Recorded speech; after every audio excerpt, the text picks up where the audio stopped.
In today's video, we'll be adding two new companies to my trading 2-on-2 portfolio.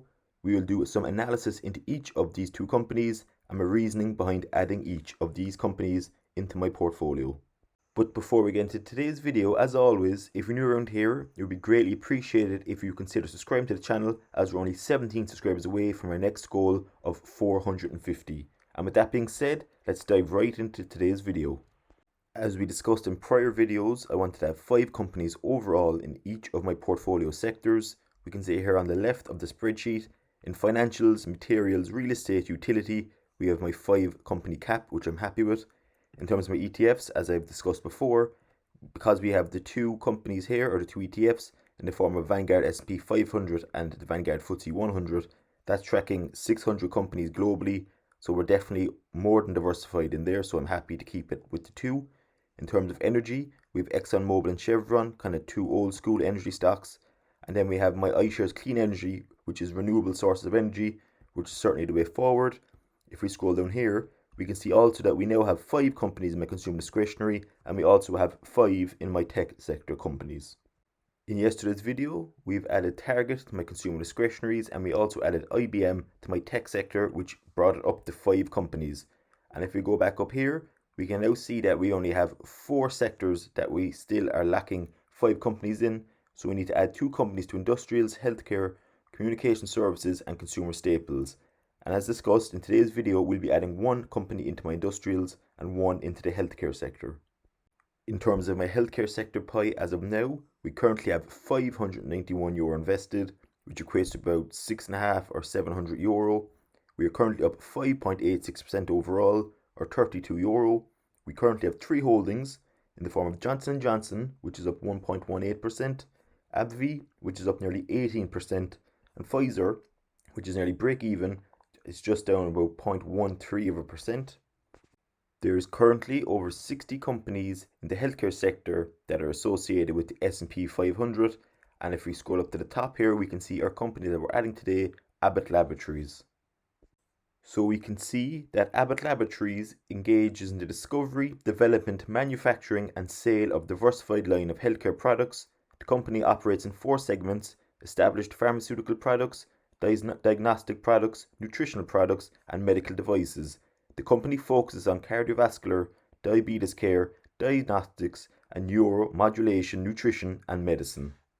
The company's current CEO is Robert Ford, and they have currently over 107,000 full-time employees.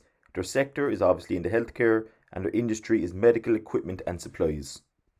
In terms of some key ratios, they currently have a market cap of 199.57 billion. Their PE ratio is 53.07. They have revenue of nearly 32 billion. Earnings per share is currently $2.12. They have a dividend yield of 1.28. and their beta is currently 0.89. We can also see that in terms of income statements, as stated, they nearly have 32 billion in revenue. Their net income is currently 3.69 billion with a total profit margin of 11.5%. We can see up here as well in the financial summary, over the last 9 months ending 30th of September, they increased the revenues by 1% to 23.91 billion. Abbot Laboratories' balance sheet is also quite impressive. They have a total assets of 67.89 billion. The liabilities total to 36.8 billion with a debt to equity ratio assets of 54.21%. In terms of cash flow, we can see here that their operating cash flow is 6.14 billion. They currently have 1.81 billion investing, and in terms of financing, they have 4.29 billion. Abbot Laboratories is ticker symbol ABT. And over the last year, it has went up over 32%, or $27, which is quite impressive.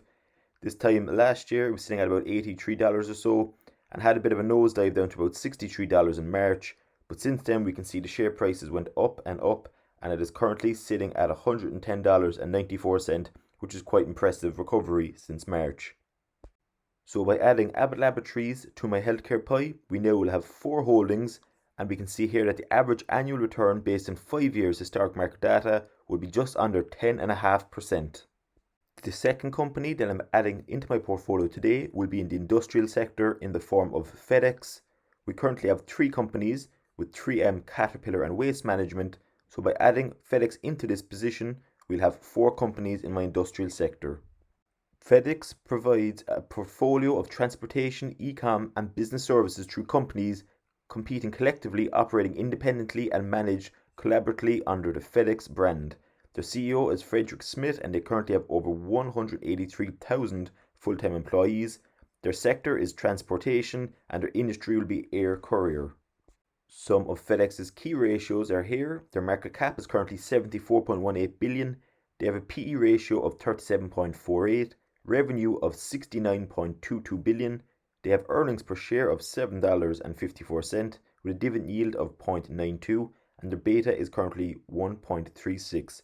In terms of a brief, their 3 months ending the 31st of August, FedEx revenues increased by 13% to 19.32 billion, which is quite impressive. In terms of some of their income statements and balance sheets, they currently have a revenue of 69.22 billion with net income of 1.29 billion with a profit margin of 1.86%. On their balance sheet, total assets of 73.5 billion with liabilities adding up to 55.24 billion, so they have a debt to asset ratio of 75.12%. In terms of cash flow, they have 5.1 billion in operating, they currently have 5.85 billion in investing, and on their financing side of things, they have 3.38 billion. FedEx has ticker symbol FDX and it currently is up 76.72% in the last year, which is extremely impressive for a well-known brand. This time last year, they were sitting at about $156. Again, like most companies, had a nosedive down to $90 in March, but you can see the drastic increase here from, let's say, $90 all the way up to $276, which is extremely impressive for any company in a 1 year period. By adding FedEx into my industrial sector pie, we will now have 4 holdings in the form of 3M Caterpillar Waste Management and our new company FedEx. And then we can see here that their average annual return based on 5 years historic market performance will be 7.5%. We can now see that we have 4 companies in my industrials and healthcare, which means we're only 1 company away in each sector to achieving my 5 company diversification goal.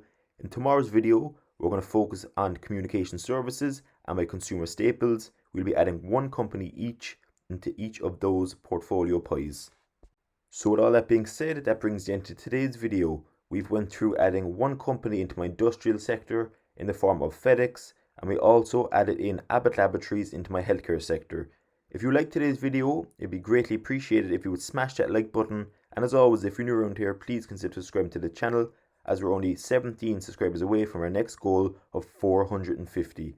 Also, more importantly, if you hold either of these companies, please comment below on your reasoning behind holding the company, or if you don't, also your reasoning why you don't want the company in your portfolio. So thanks very much, and I will see you all in tomorrow's video.